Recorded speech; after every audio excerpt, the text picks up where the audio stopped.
عمر بن عبدالعزیز جس تخت پر بیٹھے اس پر سلیمان تھا، اس پر ولید تھا، اس پر عبد الملک تھا۔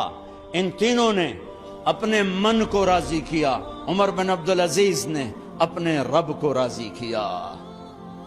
جب عمر بن عبدالعزیز کا وقت آیا مرنے کا تو انہوں نے بلایا رجا بن حیوہ سے، فرمایا کہ میں نے عبد الملک بن مروان چاچا بھی تھے، سسر بھی تھے، ان کی بیٹی فاطمہ سے شادی ہوئی تھی، میں نے اس کو قبر میں اتارا، کفن کی گرہ کھول کے دیکھا تو اس کا چہرہ قبلے سے ہٹ چکا تھا، رنگ کالا سیاہ پڑ چکا تھا۔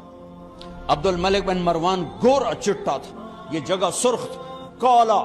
پھر میں نے ولید کو قبر میں اتارا، اس کا بیٹا 10 سال حکومت کی، اس نے 21 سال حکومت کی، اس نے 10 سال کی، ولید بن عبد الملک۔ میں نے اس کے کفن کی گرہ کو کھول کے دیکھا تو اس کا رنگ سیاہ ہو چکا تھا اور قبلہ کی طرف سے چہرہ پھر چکا تھا۔ پھر سلیمان کا واقعہ تو ابھی سنایا، پھر سلیمان کو قبر میں اتارا اور اس کے کفن کی گرہ کو کھول کے دیکھا تو اس کا چہرہ قبلے سے ہٹ چکا تھا۔ اب میں جا رہا ہوں، مجھے دیکھنا۔ پہلے تینوں نے حکومت کی پوجا کی اور عمر بن عبدالعزیز نے اپنے اللہ کی پوجا کی۔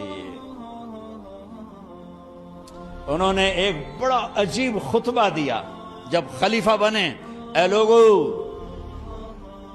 بچپن میں شعر و شاعری کا شوق تھا تو میں شاعر بنا، تھوڑا سا اٹھان ہوئی تو علم کا شوق لگا، میں نے علم حاصل کیا، جوان ہوا تو فاطمہ بنت عبد الملک سے عشق ہوا، میں نے اس سے شادی کی، اب اللہ نے مجھے حکومت دے دی ہے، اب تم دیکھو کہ میں اس سے اپنے اللہ کو راضی کروں گا۔ ہمارے حکمران تو ووٹ سے آتے ہیں اور چلے جاتے ہیں 4-5 سال کے بعد، ان کی وراثت میں حکومت آ رہی ہے اور 3 بر اعظم پر حکومت ہے اور ایسا روب دبدبہ ہے بنو امیہ کا، کوئی ان کے سامنے سر نہیں اٹھا سکتا۔ اور یہ بندہ 2 سال 2 مہینے 3 بر اعظم میں زکوٰۃ لینے والا کوئی نہ بچا، 3 بر اعظم میں سوال کرنے والا کوئی نہ بچا، 3 بر اعظم میں ظالم کوئی نہ بچا، 3 بر اعظم میں مظلوم کوئی نہ بچا۔ لیکن خود کیسا رہا؟ گھر آئے، فاطمہ بڑے اچھے دن گزرے ہیں، اب امتحان ہے، میں تیرا حق نہیں ادا کر سکوں گا، طلاق لینی ہے میں حاضر ہوں، ساتھ دینا ہے تو میرے اپنے حق معاف کرو، اپنے حق معاف کرو۔ فاطمہ جیسی عورت انسانی تاریخ میں کوئی نہیں آئی، سیاسی لحاظ سے، سیاسی۔ دادا مروان بادشاہ، باپ عبد الملک بادشاہ، بھائی ولید بادشاہ، دوسرا بھائی سلیمان بادشاہ، تیسرا بھائی ہشام بادشاہ، چوتھا بھائی یزید بادشاہ اور اپنا خامند بادشاہ، 7 نسبتوں سے یہ عورت شہزادی ہے۔ کائنات انسانی تاریخ میں اتنی بڑی عورت کوئی نہیں آئی، سیاسی۔ فاطمہ کہنے لگیں، عمر میں نے سکھ کے دن تیرے ساتھ گزارے ہیں، دکھ میں تجھے چھوڑ کے نہیں جاؤں گی، جاؤ میں نے اپنے سارے حق معاف کیے۔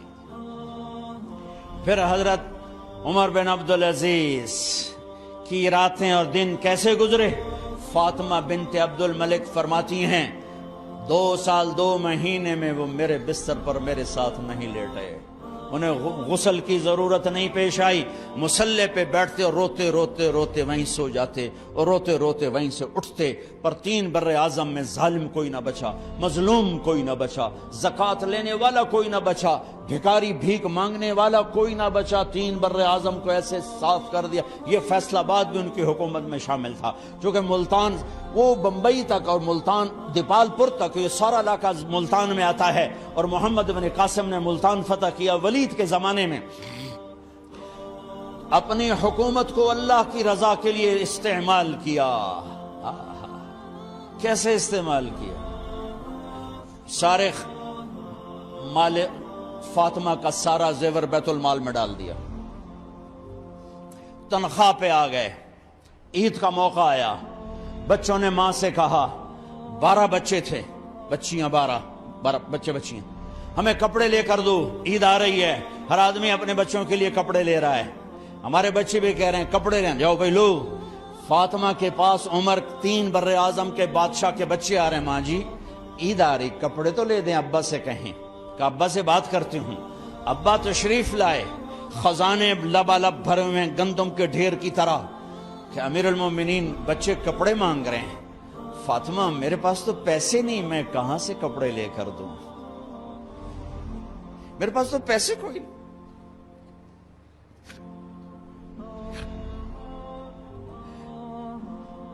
حضرت فاطمہ نے کہا پھر بچوں کا کیا کروں؟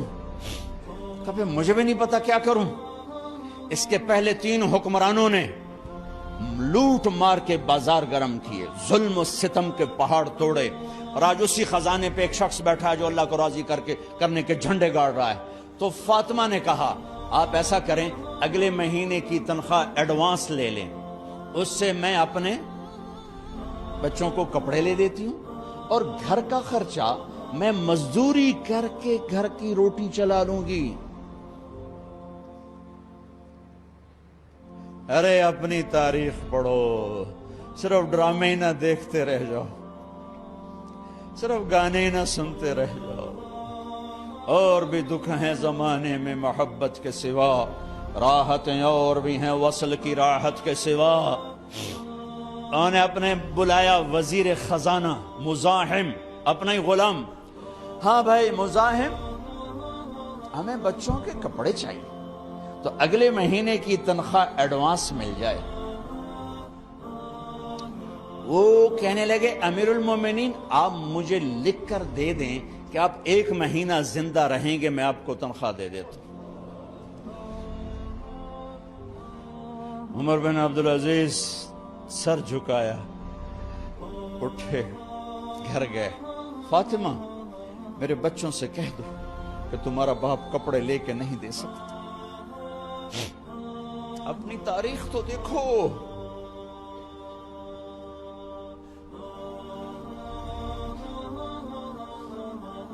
عید کا دن آ گیا،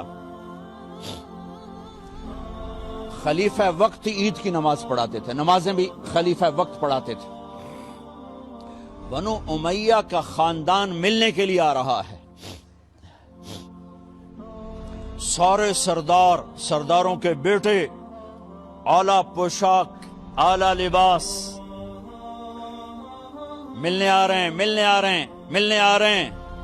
تھوڑے دیر بعد دیکھا تو بچے بھی ملنے آ رہے ہیں. امیر المومنین کی حیثیت سے بچے باپ کو ملنے آ رہے ہیں، اور ان کے جسموں پر پرانا لباس ہے. عمر انہیں دیکھ کر ادھر اپنے سرداروں کے بچے دیکھے تو زرق برق پوشاکیں، اپنے بچوں کو دیکھا. ارے اس باپ سے پوچھو جو سب کچھ کر سکتا ہو اور پھر مٹھی بند کر لے کہ نہیں میں نے حرام کی طرف نہیں جانا. بچوں کو دیکھا تو آنکھیں ڈبا گئیں، آنکھوں میں آنسو آ گئے. فرمایا میرے بچوں آج تمہیں اپنے باپ سے گلہ تو ہوگا کہ آج ہمارے باپ نے کپڑے ہی نہ لے کے دیے. ان کے ایک بیٹے ہیں عبد الملک، ان سے بھی 4 رات آگے تھے، ان سے پہلے ہی فوت ہو گئے تھے. کہنے لگے ابا جان آپ کو مبارک ہو، آپ نے قومی خزانے میں بددیانتی نہیں کی ہے، آپ کو مبارک ہو. آج ہمارا سر بلند ہے، ہم شرمندہ نہیں ہیں، ہم شرمندہ نہیں ہیں. انسانوں کو کپڑوں پہ نہیں تولا جاتا. آج کا میرا دیس کا مالدار اتنا فقیر ہو گیا ہے، اتنا چھوٹا ہو گیا ہے کہ وہ اپنا تعارف کروانے کے لیے 50 لاکھ کی گھڑی لیتا ہے، 6 لاکھ کا جوتا لیتا ہے. آج کی بیگم اتنی چھوٹی ہو گئی ہے کہ اپنے قد کو بڑا کرنے کے لیے وہ 10 لاکھ کا ہینڈ بیگ لیتی ہے کہ دیکھو میرا بیگ 10 لاکھ کا ہے. ارے میری بہن تو 10 ٹکے کی بھی نہیں رہی اگر تو نے بیگ سے اپنے آپ کو بڑا بنایا. او میرے دوست تو 2 ٹکے کا نہیں ہے اگر تو 10 لاکھ کے جوتے اور 50 لاکھ کی گاڑی سے اور 50 لاکھ کی گھڑی سے اگر تو بڑا بننا چاہتا ہے. ارے اس دھوکے سے نکلو. برینڈڈ کہاں جا رہے ہو؟ جب تم اپنی ذات میں بے قیمت ہو تو رب ذل جلال کی قسم تمہاری گھڑیاں، تمہارے بیگ، تمہاری گاڑیاں، تمہارے بنگلے تمہاری عزت کو بڑھا نہیں سکتے۔ ابا جان آج ہمارا ساڈا ایتھے سر آ گیا، سانو آج ساڈی عید ہو گئی کہ ساڈے ابے آج خیانت نہیں کی تھی۔ آج ہم خوشی سے بلند ہیں کہ ہمارے باپ نے بددیانتی نہیں کی۔ گھر میں تشریف لائے، کہنے لگے فاطمہ کچھ پیسے ہیں، میرا انگور کھانے کو جی چاہ۔ بس فاطمہ رونے لگی۔ فرمایا امیر المومنین خزانہ تو بھرا پڑا ہے، 1 درم کا بھی تیرا حق نہیں ہے کہ تو 1 درم لے کے انگور خرید لے۔ تو تھوڑا پٹھے، فاطمہ میں جہنم نہیں برداشت کر سکتا۔ او میرے بھائیو جو دن رات سود میں پھنس چکے ہو، جو دن رات جوے شراب میں پھنس چکے ہو، کیسے اللہ کے سامنے سرخرو ہو کر کھڑے ہوگے؟ فاطمہ میں جہنم نہیں برداشت کر سکتا۔ نہیں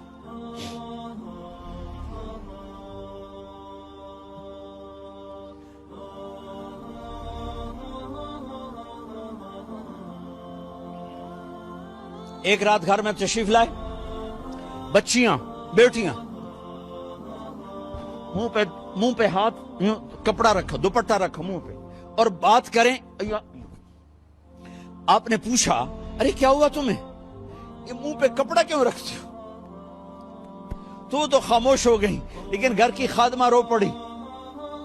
کہا امیر المومنین آج آپ کی بیٹیوں نے کچا پیاز توڑ کے اس سے روٹی کھائی، سالن کوئی، ارے مسری دی دال ہی کوئی نہیں ہے، پیاز، کچے پیاز نہ روٹی۔ آج ساڈا مزدور جڑا کوئی نہ کوئی چٹنی بنا بند ہے، 3 بر اعظم دے بادشاہ دیاں دھیاں ہے کچے وصلہ نہ روٹی بیٹھیاں کھاندیاں۔ اور میرے آج کا تاجر کہتا ہے جھوٹ نہ بولوں تو کاروبار کیسے، میرا افسر کہتا ہے رشوت نہ لوں تو گزارا کیسے کروں۔ تو عمر بن عبدالعزیز پھس پہ ہچکیوں کے ساتھ روئے کہ میری بچیوں میں تمہیں بڑے اچھے کھانے کھلا سکتا ہوں پر میں جہنم کی آگ برداشت نہیں کر سکتا۔ بھائیو اس بندے نے اپنے آپ کو ذبح کر دی، اللہ کو راضی کرنے کے لیے ذبح کر دی، اپنی ذات کو، اپنے جذبات کو، اپنے احساسات کو۔ جب گورنر ہوتے تھے نا تو حضرت فاطمہ کی ایک باندی تھی، ان سے انہیں عشق ہو گیا، تو اپنی بیگم سے کہتے یہ باندی مجھے گفٹ کر دو، وہ کہتی میں نہیں کرتی۔ جب یہ خلیفہ بنے کئی دفعہ ان سے کہتے مجھے ہدیہ کر دو، مجھے دے دو، وہ کہتے میں نہیں دیتی، میں نہیں دیتی۔ جب یہ خلیفہ بنے تو ان کی بیگم نے اس باندی کو نہلایا، خوبصورت زیورات سے سجایا، عالی شان میک اپ کیا اور اس کا ہاتھ پکڑ کے لائی، امیر المومنین یہ آپ کی خدمت میں گفٹ ہے۔